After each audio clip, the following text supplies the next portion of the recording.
Свето благовештение е ден на добрата вест за тоа дека во целиот човечки свет се нашла девојка која толку му верувала на Бога, која била толку длабоко способна за послушност и за доверба, што од неа можело да се роди Божиот син. Воплотувањето на Божиот син од една страна е дело на крстната, спасителна Божја љубов и на Божјата сила, но истовремено воплотувањето на Божиот син е дело на човековата слобода. Свети Григорий Палама вели дека воплотувањето, вочовечувањето на Бога би било исто толку неможно без слободната човекова согласност на Божјата мајка, како што тоа би било неможно без творечката Божја волја. И во овој ден на благовештението, ние во Божјата мајка ја созерцуваме, ја согледуваме дева, тоест девојката, која со сето срце, со целиот ум, со сета душа, со целата своја сила, умеела да му се довери на Бога до крај. Добрата вест била навистина величествена. Појавата на ангелот, оној поздрав благословена си ти меѓу жените и благословен е плодот на твојата утроба, предизвикувале не само восхит, не само трепет, туку и страв во душата на дева која не познала маж. Како тоа можело да биде? И овде може да ја согледаме разликата помеѓу колебливата, макар и длабока вера на Захарија, таткото на Свети Јован Претеча, и верата на Божјата мајка. Имено, на Захарија исто така во друга прилика му било возвестено дека неговата жена ќе роди син на природен начин, иако во длабока старост. И неговиот одговор на таа вест би се опишал со зборовите: како тоа може да се случи? Тоа не може да биде. Со што можеш тоа да го докажеш? Каква потврда можеш да ми дадеш? А Божјата мајка го поставува само прашањето: како тоа може да се случи со мене, бидејќи јас сум девствена? И на одговорот на ангелот дека тоа ќе се случи, таа одговорила само со зборови на целосно себе предавање во Божјите раце. Таа рекла: јас сум слугинка Господова, нека ми биде според твојот збор.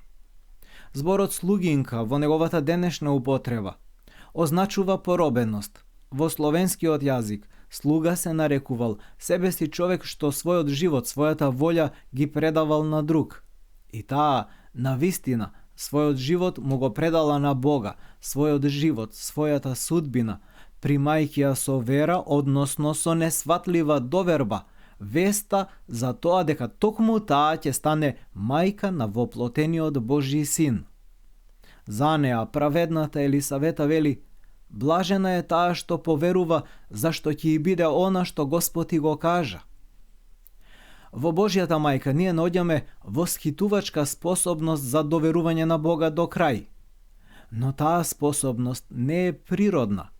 Таква вера во себе може да искова со подвигот на чистотата на срцето, со подвигот на љубовта кон Бога, со таков подвиг за кој отците велат: пролеваја својата крв, односно истоштувај се себе си во служба на Бог и на ближните и ќе го примиш Светиот Дух.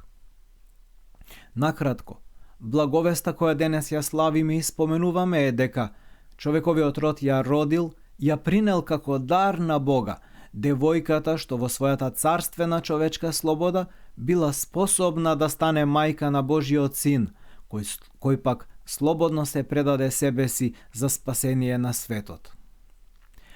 Во денешната емисија заеднички ќе ги проследиме и содржините на новиот број на списанието Тавор. Тавор излегува со благослов на митрополитот Кумановско-Осоговски Јосиф веќе 7 година и во тек е печатењето на 19-тиот број. Списанието во PDF формат може да го преземете преку линкот што е поставен во описот на ова видео. Во првиот текст, кој е поставен во својство на воведник, презвитерот Георги Калчу упатува повик: дојди млад човеку во Христовата црква. Гласот на Христос те повикува во неговата црква. Ти живееш во едно семејство, во едно општество, во еден свет. Кон твоето семејство те приврзува неискажливиот глас на крвта, од кого не можеш да се одречеш и кој се пројавува како грижа на совеста кога ќе го предадеш. Ти живееш меѓу својот народ, кого што го чувствуваш како нешто метафизичко, не како група на изолирани индивидуи, а како една длабока душа, во која што си целиот ти и целата битисува во тебе. Ти суштествуваш во еден свет со неговите радости и болки и реагираш на нив, затоа што во тебе има нешто кое силно те поврзува и обединува со сите слични на тебе. Каде е тогаш Христовата црква во која си повикан? Таа е насекаде. Таа го опфаќа целото човештво и сите небесни суштества, затоа што црквата не знае за историја, тоест за минливост. Незината историја е духовната сегашност. Семејството и општеството во себе го содржат трагичното учество на ограниченоста преку која се присутни во историјата. Историјата по дефиниција е историја на несреќи и пат кон спасение. А ти, мој млад пријателу, си повикан во Христовата црква која во себе го носи совршенството, како што човештвото во себе го носи своето собствено битисување. Во тебе, општеството гледа само еден обичен градежен елемент, тула по многуте други тули. Твојата слобода е изразена во тоа да бидеш тула што секогаш е фиксирана на своето место. Таквата слобода е принудна и во тоа е драматизмот на целиот твој живот. Затоа што слободата е внатре во тебе, но ти не знаеш како да ја откриеш, да ја спознаеш незината вистинска смисла и дури и да си ја открил, не знаеш како да се ползуваш со неа.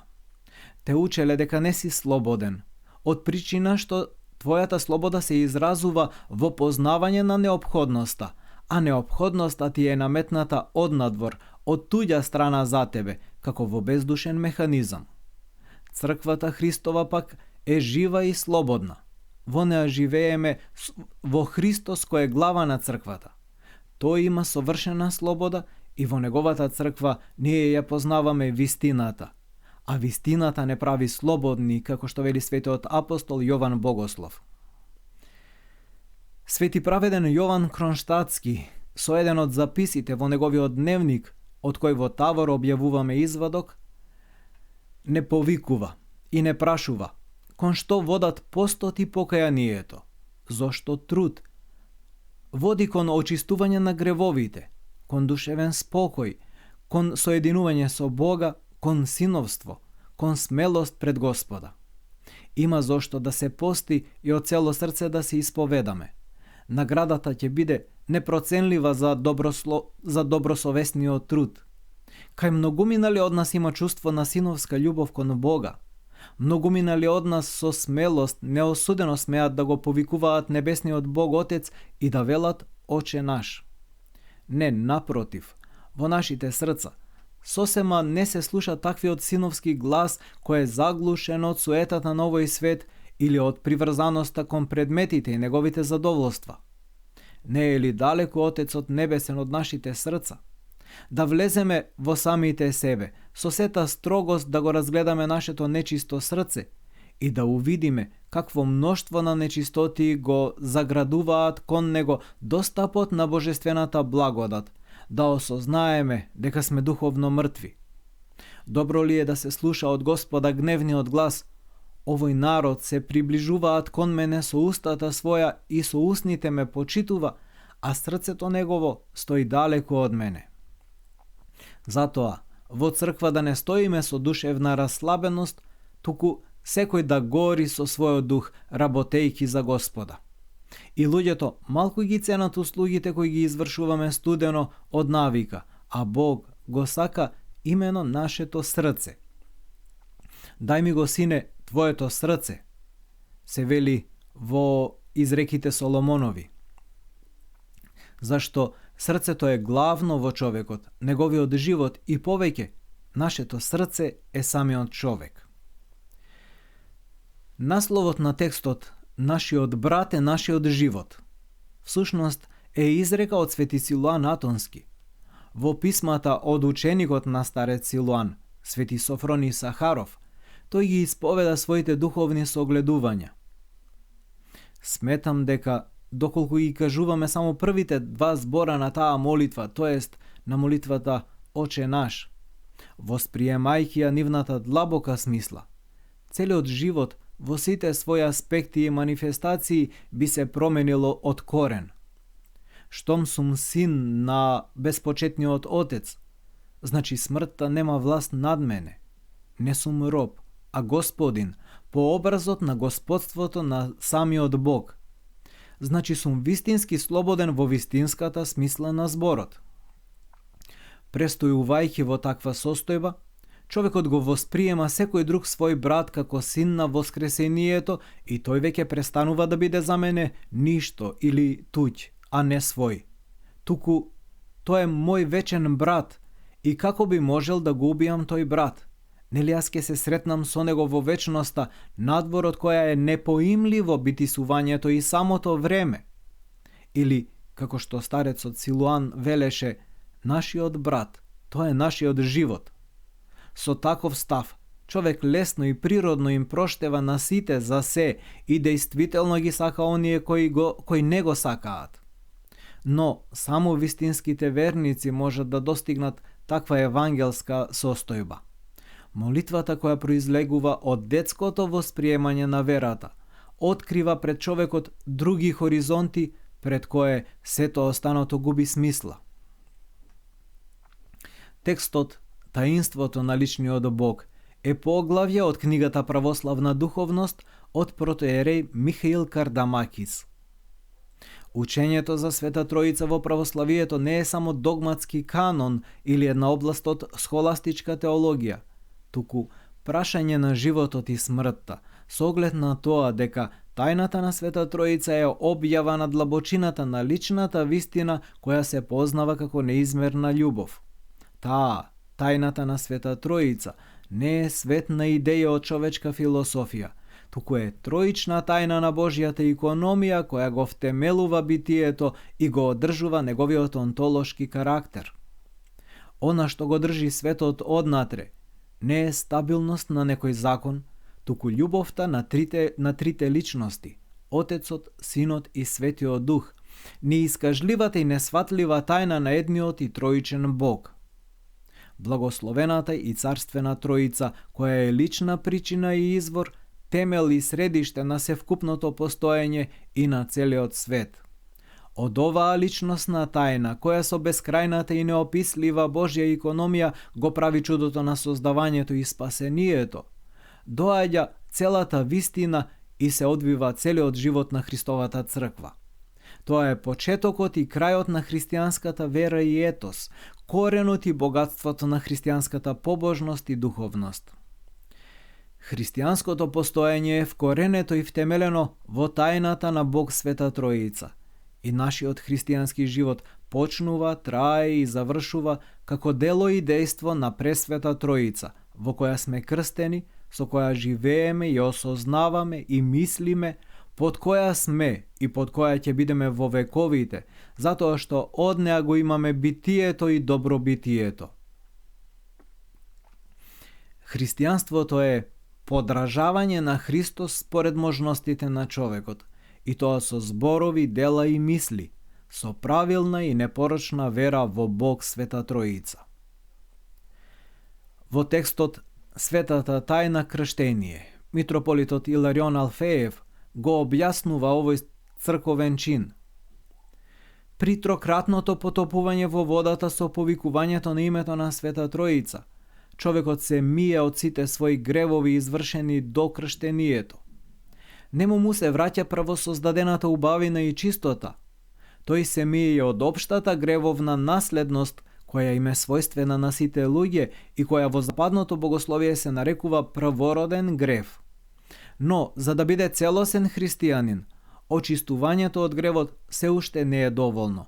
Потребна е особена сила од Светиот Дух која се дава преку светата тајна миропомазание.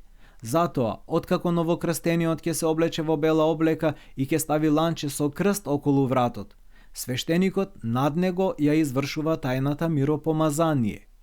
После миропомазанието, свештеникот заедно со новокрстениот 3 пати го обиколува купелот. При тоа се пеат зборовите на свети апостол Павле: Вие кои во Христос се крстивте, во Христос се облековте. Тајната крштение е првата скала од воздигнувањето на душата кон Бога. Но, ако човекот по крштението живее како незнабожец или неверник, ќе се одвои себе си од црквата и од Христос и ќе се лиши од сите плодови на светата тајна. Ако се устреми пак кон Христос и појде по патот на Божите заповеди, тогаш Божјата благодат која што ја добил во крштението како семе, ќе расте и ќе принесува добри плодови.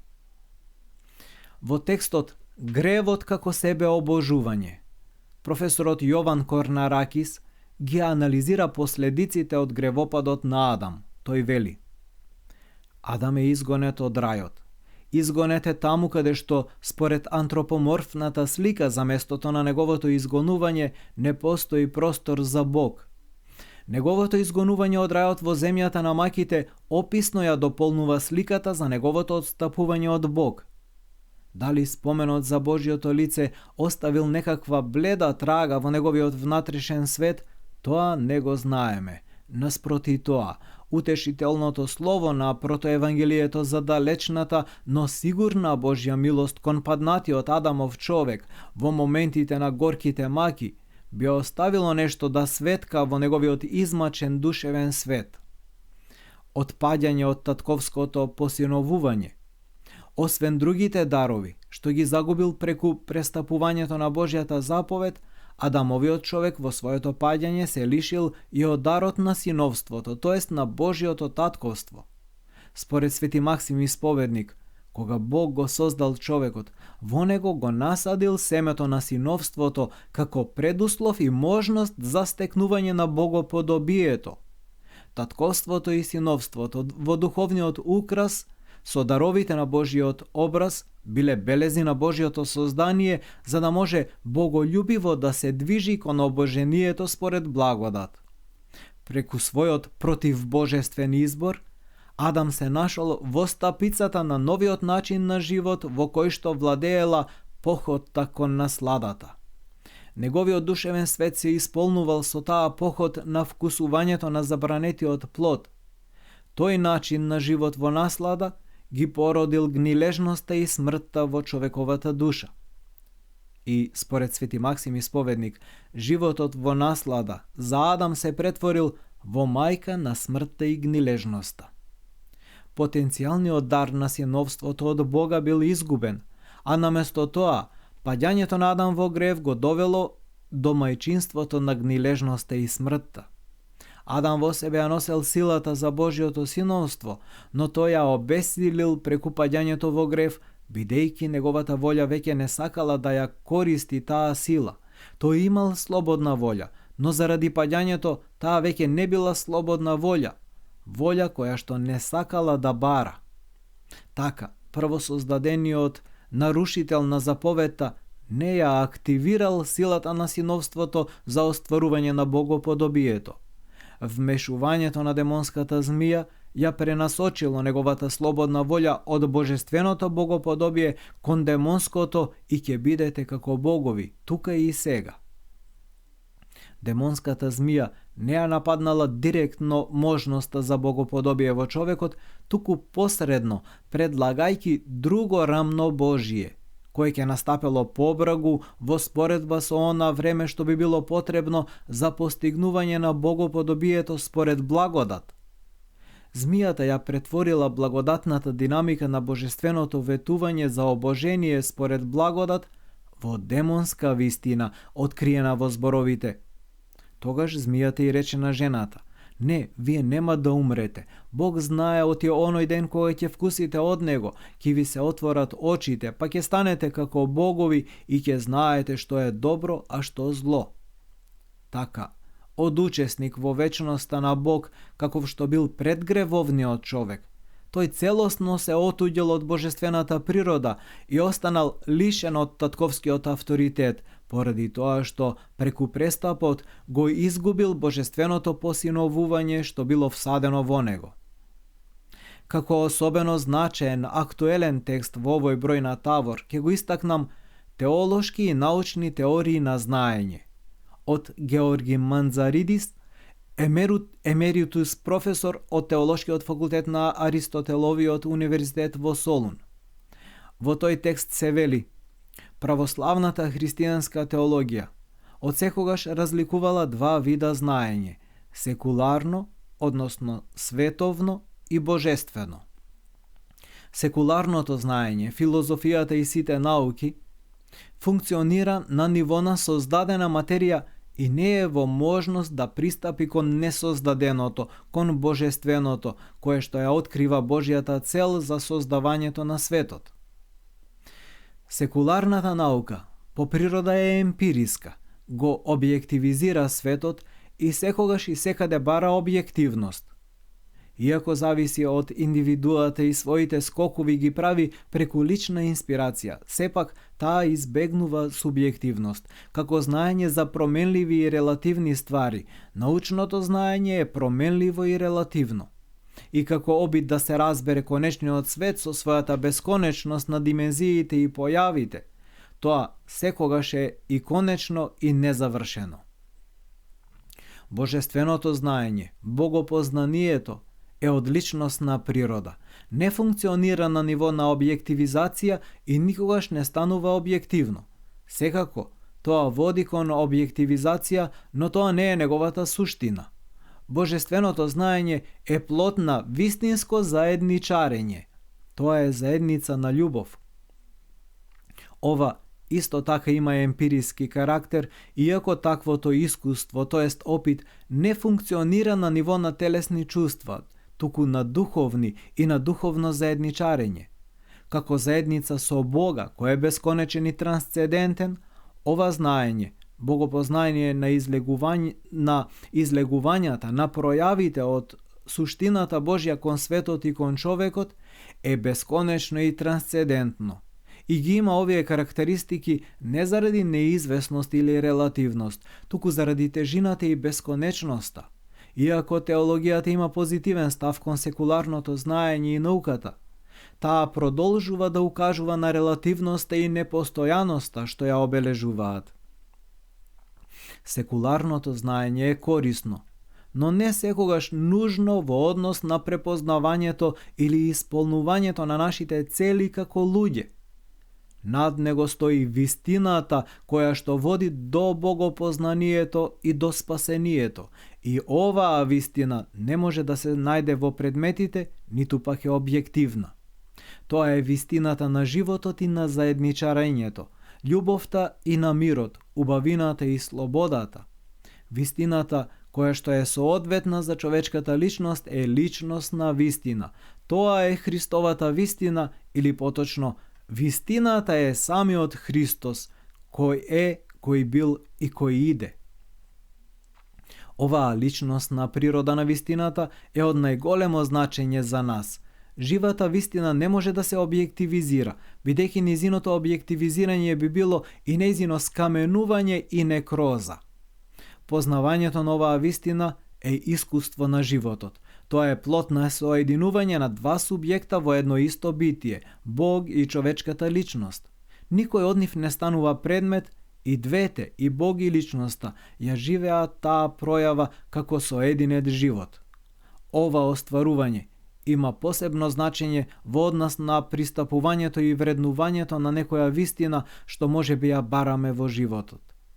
Наша прва должност како луѓе е да истражуваме и да се себе познаеме. Нашата најголема грешка лежи во фактот дека ние обично сме целосно рамнодушни кон испитувањето и кон себе познанието и се грижиме само за истражување на светот.